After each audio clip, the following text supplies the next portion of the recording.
All right. Well, welcome back to the Red Dogs podcast with your hosts. I'm Jamil, my boy Justin on the other end.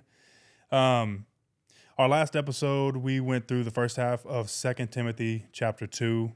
We decided to break it up into two episodes because we got into some pretty deep discussion, in the first half. So we're diving into 2 Timothy chapter 2, verses 14 through 26. And again, we decided to take notes as if this is your first time joining us, hadn't seen that episode.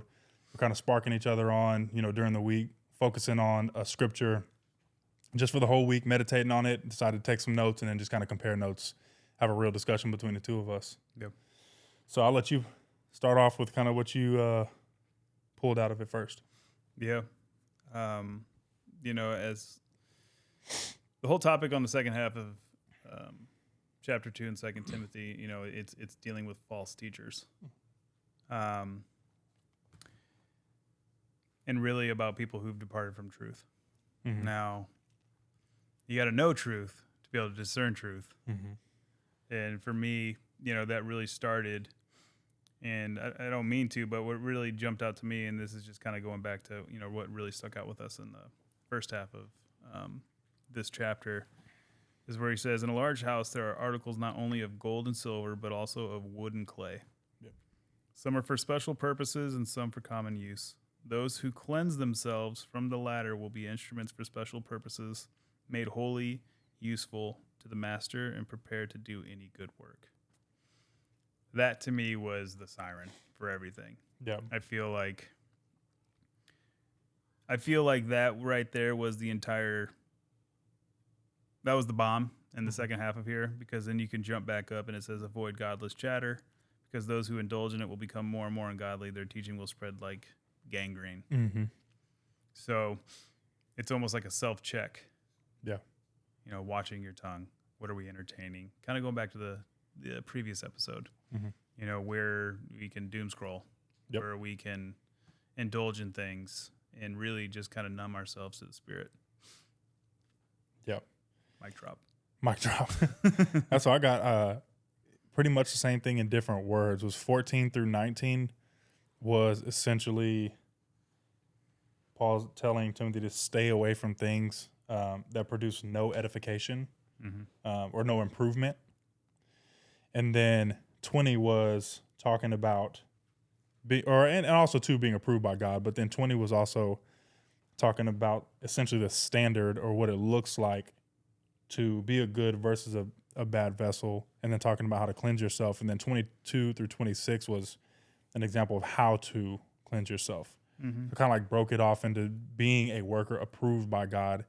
And it was the same thing too, like that verse that you read, 20 through 21, talking about being a good or a bad vessel. So I guess back in those times, the dishes that were, or vessels that were gold and silver, were the ones that you presented to people. And then the ones that were of wood and clay were for like trash or scraps. So it's pretty much, which one do you want to be? Do you want to be presented, be able to be used by the Father, for good works? Or do you want the ones, you want to be the one that's wood, clay, really for scraps, for trash? And that's being approved by the Father, essentially. Well, what's even going back on how good God actually is that both of those actually do get used to some regard. Yeah. There's a depth to that. Yeah. That's true. Yeah. They're going to be used. What end do you want to be used, though? Exactly. Because, okay, let's just dive into it. All the pastors that are falling off right now. Yeah. Now, I will say, and this isn't a defense to them, but it does. One, it's disappointing sitting from like outside looking in, but it does just point to the fact that you can't put your faith in man. Yeah. To me, Tony Evans, for example, he was a team chaplain for a long time for the Cowboys, and his son Jonathan Evans was our team captain. So, I mean, I would go to all the why am I blanking on the name of it? All the chapels that he would put on. And the family's awesome, from what I could tell. I mean, Jonathan is a great example, I would assume, of his father and the way he raised him. We went to Tony Evans' church multiple times. Great speaker. I have like 5 books off in the office.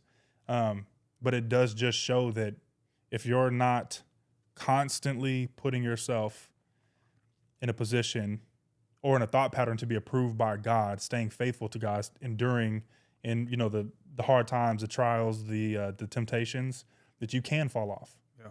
Even at a high level like that. Now, the scary thing is once you're at a high level like that, there's definitely a different standard that God is going to judge you at. But my encouragement watching all that happen is for people to dive into the word and put your faith in God and God alone, because people will disappoint you. Mm-hmm. That's the indicator too of who you're following. Yeah. Are you really going there for the Lord? Or are you really going there to hear this pastor or this person speak? Exactly. And Yeah. a lot of times it's not, because there's a lot of sermons, and I'm going to kind of trail off of what you were speaking on regarding Tony Evans. Like, man, he's helped me a lot. A lot. So Mm-hmm. I'm not going to sit here and put the spotlight on him as if he was just another false teacher or anything. Yeah, like exactly. That. I think it's also telling as well to how Christians in the body reacts when something happens. Are we going to hold that over their head and judge them now for the rest and do away, or is there going to be grace? Exactly. Forgiveness. Is there going to be a time where people are going to come around them and build them back up? Mm-hmm. Because that to me is a two-headed snake. 100%. But it's a tough deal, because I was talking to Chelsea, and I was like, this isn't excusing their, like, whatever happened. It's not excusing it by any means. You're leading people. Sure. You should be held to a higher standard, right?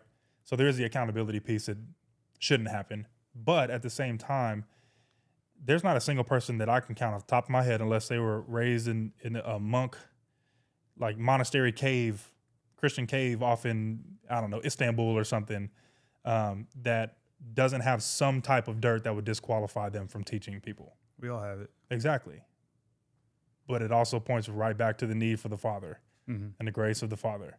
So it's one of those deals, kind of like you just said, it's like, do we just shun them? Because that's what most of Christian YouTube is just, oh, look how they fell off.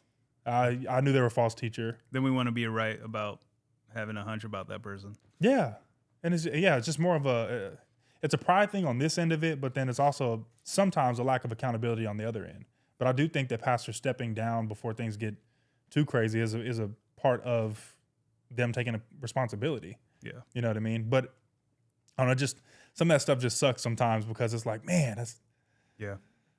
Well, I think too, on the example, like one, the tip of the iceberg there was when this all really started coming into the public was, we'll just take Carl Lentz into consideration. Mm-hmm. His podcast that he just released. I'm rooting for the guy. Yeah, I am too. You're talking about somebody that hasn't strayed away, has owned up to it, and is reliving that currently. With his wife interviewing him. That's wild. So the the restoration over that family is like, man, I'm like, yeah, dude, because it makes me feel weird. I know. I get like uncomfortable. I was watching the car and I was like, man, this is like hard. Like, okay, sidebar. Did you see the interview with the dude on, was it CNBC or whatever it was?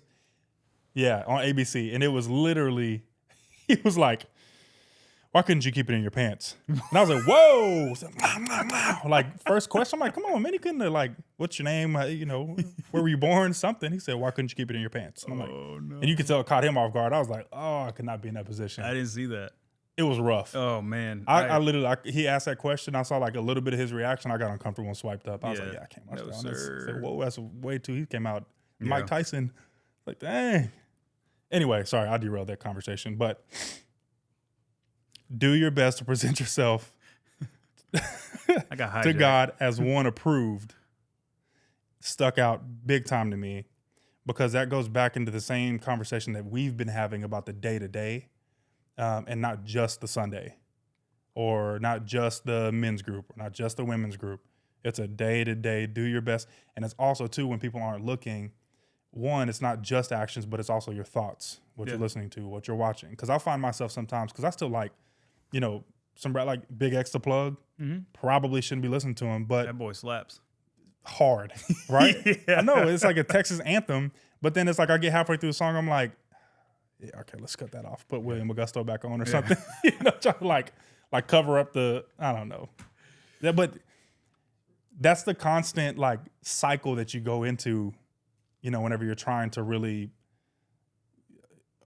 be approved by God, essentially. Yeah. Where it's like you just slip right back in the world just a little bit, toe in, toe out, toe in, toe out, and it's like this wave, and it kind of is a guilt shame cycle. Yeah, and I'm just for me. Sure. And I want to just clear something regarding what Jamil just said, because I think it's very easy to take what he was just touching on as far as what we're entertaining and making that sound very religious.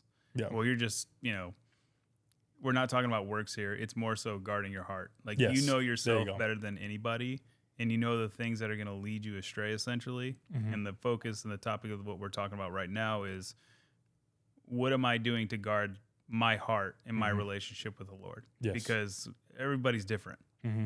Things that trigger you or lead you are different than what lead me and trigger me. So, and 100%. Honestly, even talking about these pastors that are falling in the spotlight, it's easy to hide in church. Oh, You could be on the serve team, you could be in leadership, and nobody really knows. The Lord does. Mm-hmm. But you can use the church to hide behind your own faith too. Yep. How many people are leading and probably have questions or just going through the motions? Mm-hmm. Like, it's a constant heart check. Like, from our last episode and what we talked about and like having our alone time or like the prayer stuff, like you got to be aware of that at all times. Not just because you go to church or you're a part of a church and in a community doesn't mean you're any less susceptible to these things. Yeah. You know, and it even says right here, you know, verse 22, flee the evil desires of youth and pursue righteousness, faith, love, peace, along with those who can call on the Lord out of a pure heart. He's not talking about pursue finances, pursue your house. These are all worldly things. Mm-hmm. You know, out of that, I believe the abundance of that will come, just like it says in Matthew, seek first his kingdom, all these things will be added to you.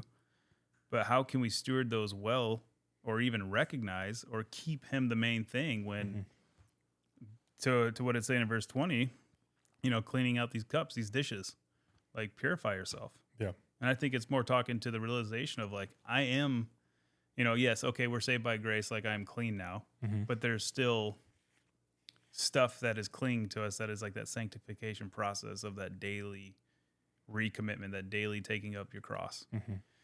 Like like when you talk about salvation, you know, it's like past, present, and future. Mm-hmm. You know, dead to those sins. I'm currently working this out. The cross and the salvation that I have is all before me. Mm-hmm. So it's like learning. And I had this conversation. My mom's in town. I had this conversation with her, and it's a no-brainer. You could be like, well, yeah, stupid. Like, just stay present. Mm-hmm. Dude, have you ever like really thought about what you're thinking about, and you're either in yesterday or you're in tomorrow, worrying constantly? You're never really here. Never, ever. It's hard to be present. Yeah. And like salvation is here now. Yeah. For you, what? It's kind of a pretty deep. I say a deep question, but what does it mean to you to deny yourself, or how do you deny yourself daily, or have you even thought about it? No, I think about it constantly. To me, it looks very much like starting my day off with him, acknowledging him. And that could be different daily. Mm-hmm. But the first thing, you know, and I got this from Poppy, and it really resonated with me, is that he painted it so nonchalantly, but I think there's depth to it. Yeah. Where you're consciously making the choice to honor him, thank him, you know, and really trying to steward a thankful heart and kind of well that up and living a life of thankfulness. Yeah. I think that's misused a lot, but I think it's profound because it is of the Lord. And despite it being in a following Jesus setting or whatever people want to manifest or whatever, you know, the gifts are the gifts. Yeah. They're irrevocable. Everybody has them, believer or non-believer. So it's easy to muddy those up, but for me is waking up and acknowledging him. Yep. Usually when I wake up, I sit there for a minute. Obviously my schedule has changed. Just this last week, you and I kind of committed to doing things differently, but before I do anything, I'm acknowledging the Lord, you know, asking him what he has for me that day. Yep. And I'll be honest, like I don't really hear stuff right now, what he has for me. So I'm like, all right, I'm just gonna be faithful to you. Yeah, I noticed a tangible difference. It was the first week, so I guess it was 2 weeks ago that we started doing that, or maybe last week. last week. Yeah. The first 2 days I was on it. First thing I did was wake up, prayed, Lord, just be with me today. Mm-hmm. I mean, that's about as simple and as real as I got, to be honest with you, because I didn't do that before at all. And then I remember it being Wednesday, and Wednesday was kind of chaotic. Decided to sleep in a little bit, started the day late. Girls get up a little late, so it just feels like everything's rushed. And that was, I don't want to say the worst day I've had in a while, but it felt the most chaotic. And it was honestly, it was a pretty normal day. I just woke up late. Yeah. But in my mind, it was just like my mind was like all over the place. And it was like the 2 days before that really just kind of centered it for me. Yeah. It was just like a piece that it wasn't for me by any means. Sure. Because, that Wednesday, whenever I woke up and it was like, oh, I got to get this done. I got to get this done. I got to go to Rockwall. I got to do this. And it just felt like it never stopped. You know what I mean? And then that bled into listening to songs that probably didn't honor the Lord, and it was just like, you just allowed more and more. It's almost like you like opened the floodgates for hitting this thing. Well, it's almost like it changed it changed from truth to you were relying then on emotion to get you there. Yeah. I'm going to put this on because this song's dope. Like it's going to fire me up. I'm going to get in the good mood this way. Mm-hmm. Versus, no, I'm going to still stick to truth. This is what scripture is, irregardless of how I feel, mm-hmm. or regardless of how I feel. I know that he's still with me, even in this moment where I feel like I might be far off or distant. Mm-hmm. And touching on what we talked about last episode, I want to bring it up just because it's just something that's so relevant right now of writing my prayers out. I've realized that a lot of times when I was praying, without it even knowing, I was always praying for something out of a return or a result for me. Yeah. Versus, Lord, what do you have? So going back to what do I do, to be in that place with the Lord, or what that actually looks like, I'm really challenging myself to like, Lord, what do you really want to do? Mm-hmm. And I think right now, because I'm not hearing a lot, I think there's just a lot of undoing, and it's just kind of sowing those seeds into my prayer. Yeah. And, welling that up into something to where it actually bears fruit. Yeah. I think that's where I'm at right now is I'm tired of, not saying that I don't have fruit in my life. Mm-hmm. I think I do. But really just making that my treasure. Mm-hmm. Do I value that more? Or does this thing have my heart more than it does the Lord? Yeah, I would say like an encouragement for you, and then really most people, if you struggle with, I don't know, Mike, if you struggle with, am I doing things the right way or in a way that God would approve of, I feel like it's part of the process. Because I can tell you right now, 6 months ago, I didn't think about that at all. It was mostly, right before I went to bed. The extent of prayer was praying with the girls, trying to steward them well, but then didn't even like concentrate on my own faith or prayer life. You know what I mean? It was just like, dear God, thank you for this day. Thank you during my blessings, but it's stuff like that where it's like the routine. Yeah, just routine. You know what I mean? So it's like just kind of part of what we do. So it's like there's no heart in it. It's kind of like in the last episode I had mentioned how we had done a memorization of this whole chapter, and it was all about the memorization and not what I was supposed to get from memorizing it. There was no meditation on it. It was just like flashcards and doing it. But if you're in that spot where it's like, am I in the right spot? I would say you're moving in the right direction. You're like on as track. an encouragement. Yeah. Yeah. So at least there's something thinking actually about it. Pulling. Yeah. Yeah. Because you feel the pull when you veer off. And I think that's what I'm the most aware of in my walk now is I do want to be approved by God. Mm-hmm. Now, do I fall short of that? Almost hourly, probably. You know what I mean? But it's like, I definitely am like, oh, no. I feel that I'm off, Yeah. I don't know. I think that's a hard part, especially when you first come to the faith. Like you hear all the Christianese of, are you in his will? Are you this? Are you that? And it's like most people, I don't know. I'm just trying to pray and read. You know what I mean? I think we overcomplicate his will. Oh my gosh. I think and I definitely do. I know I do. Yeah. I think that you wait on that calling. It's kind of like what we talked about again. I keep referencing our last episode. It is the same chapter, so. Same chapter, yeah, I guess is just a continuation, but we sit there as if there's no work required. Yeah. But we want all these things that the Lord has for us, these callings, I feel led to be, in the entertainment industry. I feel led to the nations. I feel led to, but are we even stewarding what we have right now when we don't have anything? Mm-hmm. When we don't have anything, Yeah. Are we actually loving our neighbor well? Are we actually pursuing his heart and the things that, or are we just going to wait until they materialize? It's almost like this exchange, like you give me this, then I'll go. Yep. Nah, I never work like that. Never. Yeah. And I say that to myself. Yep. No, knowing or not knowing. I was like in a 3-year, when you're a younger Christian, you get caught up in that thing. You're like, oh, Lord, I don't know what I'm going to do. And, I think you're calling me to this. And, yeah.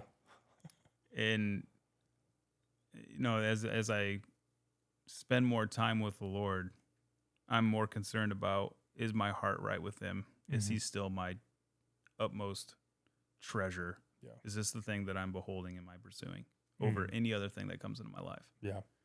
One of the hardest prayers I had to pray, actually one of the hardest things I had to give the Lord, was my kids.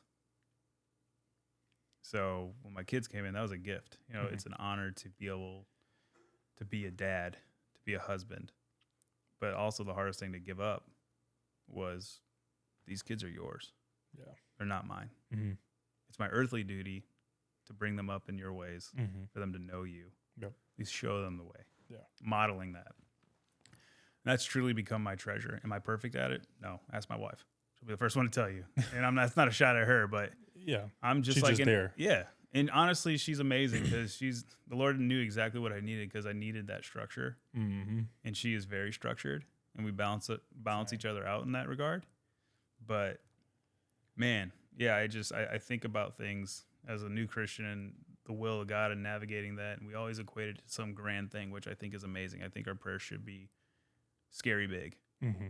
But I also think that they need to be scary big in the way that the Lord wants them to be scary big. Yeah, exactly. Not by like... And now you need a private jet. Yeah, private jet. And yeah. I need to be this face, because right now in the church, we're seeing what has been built on maybe not so much. Maybe it might have started out pure, but I don't know. For whatever reason, the church is being shook like never before. Yeah, it is. And it's kind of been the laughing stock, if you want to compare Christianity to other religions, at least in America. Dude, what Christian do you know that says they're a Christian can actually defend truth, that actually knows their Bible, versus somebody that's a devout Muslim or anything like that? And I'm not knocking other religions. I have friends that are very good people. But I'm just drawing that parallel in the regard of they are so much more they're more reverence and structured. Yeah, reverence. There's a word for their belief. Yes, I agree. It's like, man. We talked about it before with Andrew Tate. Yeah. Andrew Tate literally left Christianity, converted to Islam. Yeah, he converted to Islam because he didn't notice any reverence. He's like, why would I submit to a God when it looks like everybody can do what they want to do? Like, there's no reverence, there's no honor, there's no fear of the Lord there, which is, I mean, true for the most part. Yeah. Because everybody calls themselves Christian, but it's not a true commitment to the Lord. It's really just kind of based off of where you live. If I'm, being honest with you, true, because that's where I was.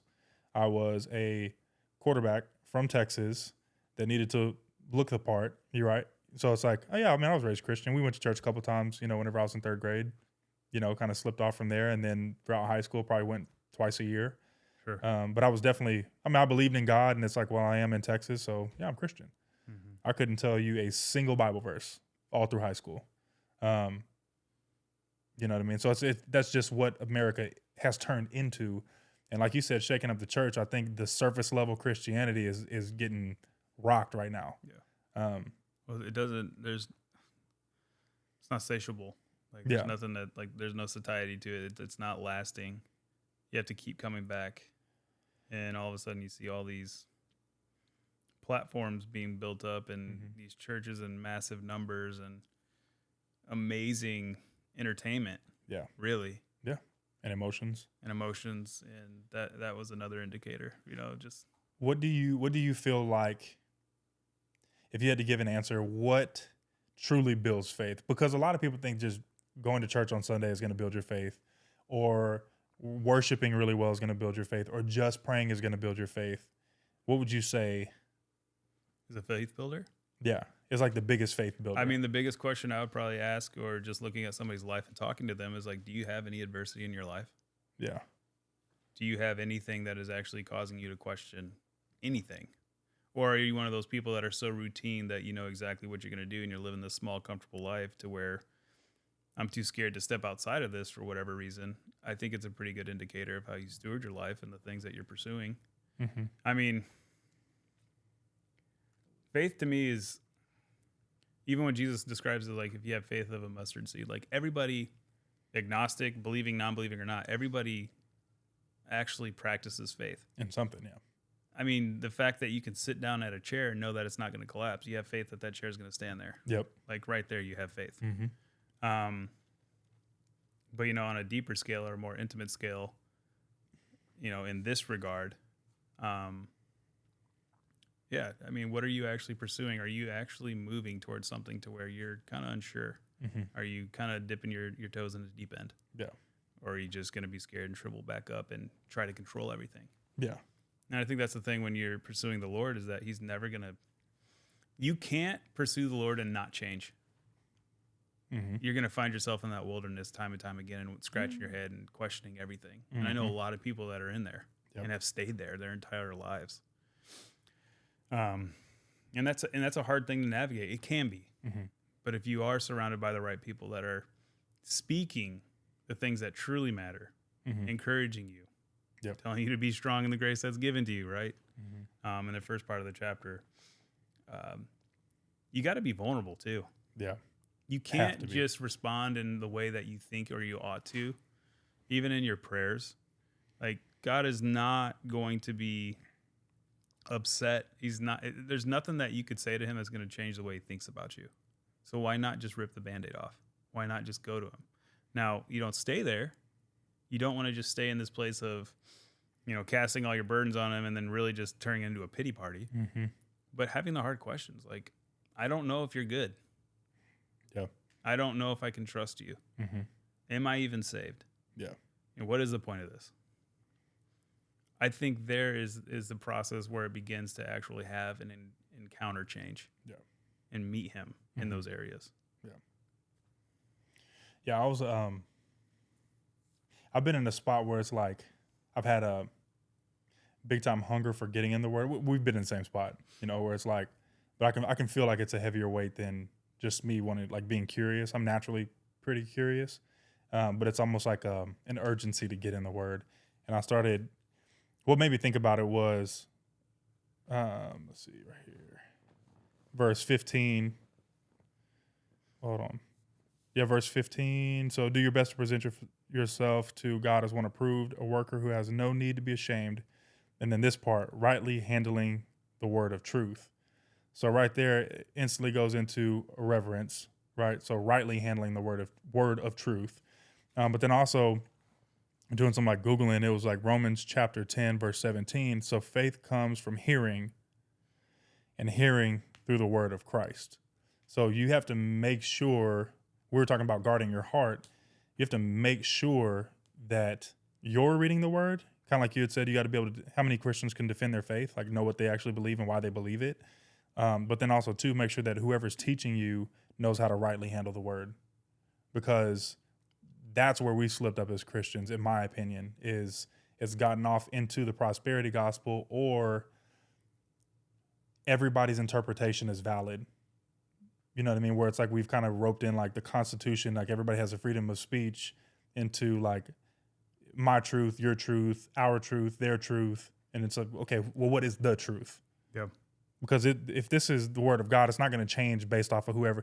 Now, you might experience that truth a little bit different than somebody else, and you may come from a different background, have a dad, no parents, both parents are great, raised you up in the church, then you slip off and do something else. Like, everybody has their different life experiences, but there is a central truth that we all have to believe.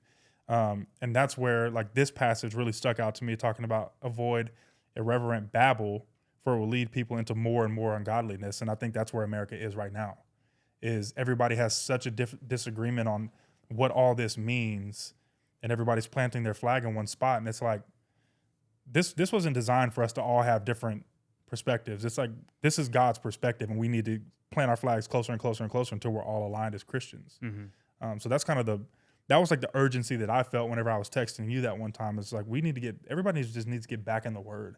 Yeah. And I understand worship, and I understand prayer, and I understand all that stuff, but there's a lack of knowledge of who God is because nobody reads the Word. We all want to be taught, and we all want to have it downloaded right now. Yeah, and I think that is an ultimate form of worship. Yeah. It brought up there's a sermon by Michael Koulianos, I think it was a couple years ago, on worship. Yeah. And I think you sent that to me because I was struggling with it. Yeah, and I think a lot of times we misconstrue worship, which is a form of worship, but just through singing and song. Yeah.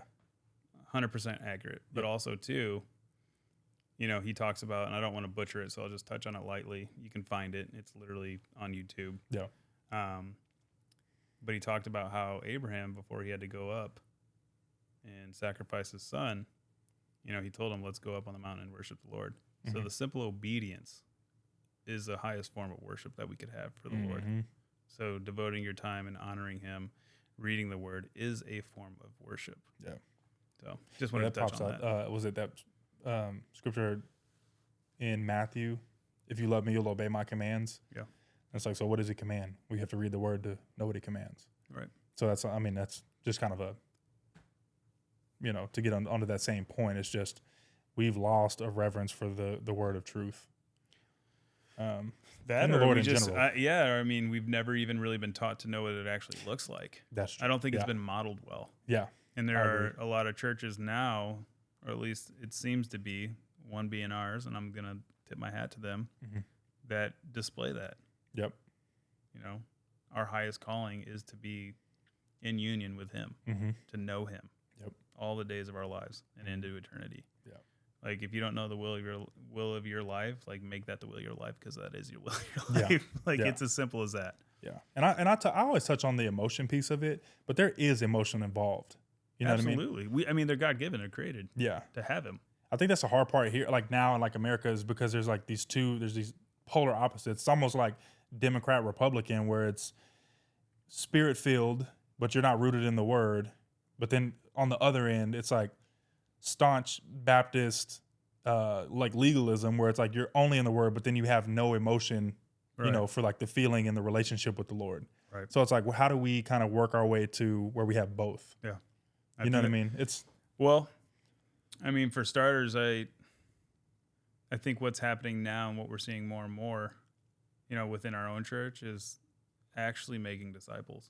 Yeah. How many times people come into a major mega church, whatever you want to call it, and they might be led to faith, praying a prayer or whatnot. I'm not bashing it, but I'm just saying in context of really emphasizing what happens next. So where do we go from here? Because a lot of times people come in there. I know a lot of churches that we went to in LA. You come in, you go out, and 9 times out of 10, you're never going to see that person again. Yeah, that's true. So then now you're running wild, left to your own devices, and you're probably going to backslide. It's not going to last. Yeah. Like, this is something, touching back on like an athlete or a farmer, like, you have to tend to that daily. It's an ongoing thing that has to be built and worked like a muscle. Yeah. Like, you have to work at it. Yeah. That's really like that first verse in 2 Timothy chapter 2. I mean, it's entrust to faithful men who will be able to teach others also. Yeah. You know what I mean? Like, that's the discipleship piece. And then here goes the guideline on how you need to handle yourself, what you need to tell people, and then what you need to look out for to make sure that the gospel doesn't get lost in all the worldly things. This was a really good chapter for us to dive into, just because I feel like even just with this conversation in half of 2 Timothy chapter 2 is, there's so much that you can pull out of it. There's every example of every person that you could possibly think of in it. The people who used to believe in it, now they're swerving from the truth. There's the gossip. There's the, are the gifts for today, or did they stop in the apostolic age? It's like all these things that just kind of muddy the water, it seems like. And it's like the gospel is a central truth that everybody needs to agree on. Yeah. Everything else is like, I don't know. We had a conversation with a buddy of ours, and I kind of got frustrated, not with him. I got frustrated over like the thought process of it. And I'm just like, at the end of the day, I know I'm saved. Like, whether whether I have an answer on whether the gifts are for today or they stop with the apostles, I don't know. Yeah. But I know that I'm saved. And that's like the strength that I have. That's where I can rest on, because all the other stuff you'll figure out. It's all part of the sanctification process. And there's some things that you're gonna move off of where everybody plants their flags. But I do think that drives people away from the church, because it's like y'all can't even agree on the same thing. Yeah. So it's like, why would I believe in something that y'all both believe in the same thing but believe differently? Right. And how does that make sense for other people, for people who are either new to the faith or curious about Christianity, or the Lord is trying to touch, but it's like y'all are fighting so much. It's like, why would I follow y'all and I feel like I'm a better person than you?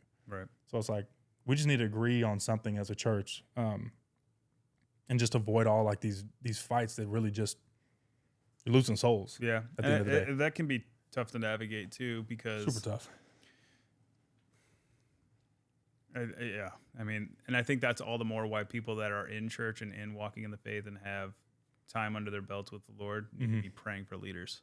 Yeah, because the disciples is key. They need coverage more than anybody, because they are definitely going to be held to a higher standard of shepherding people. Yeah, and just looking after them. And that's heavy too. It is, because I mean, it's like it says, like, when we're praying for things, there's a heart check. Am I praying because I want this, or does the Lord really want this? Like, when it says the heart is deceitful above all things, I think that's a gift for us to be able to check ourselves. Yeah. When we ask Him to seek our hearts, is there anything, impure, not of you in there? That's a heart. That's a prayer that I pray almost daily, and anything that I'm pursuing. Yes.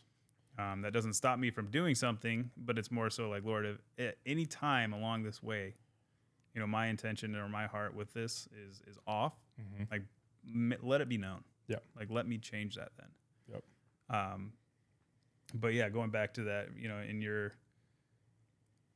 in your statement of being aligned, as a body, I do believe that there is just one truth here. Yeah. And how people are going to see it is going to be differently, but I think we should all be basically aligned. Yeah. On what Scripture says, rather Yes. than I disagree. So we're going to have this denomination. We're going to have this denomination because you no longer operate in the gifts of the Spirit, or all these things. Yeah. Yeah. I don't know, man. It's tough. I honestly think that might be a good place to stop, just because, I mean, we can go off on tangents all day. I was going to say, I really don't think I have anything else to say. Yeah, I don't either. So appreciate y'all tuning in. Yeah. That's it.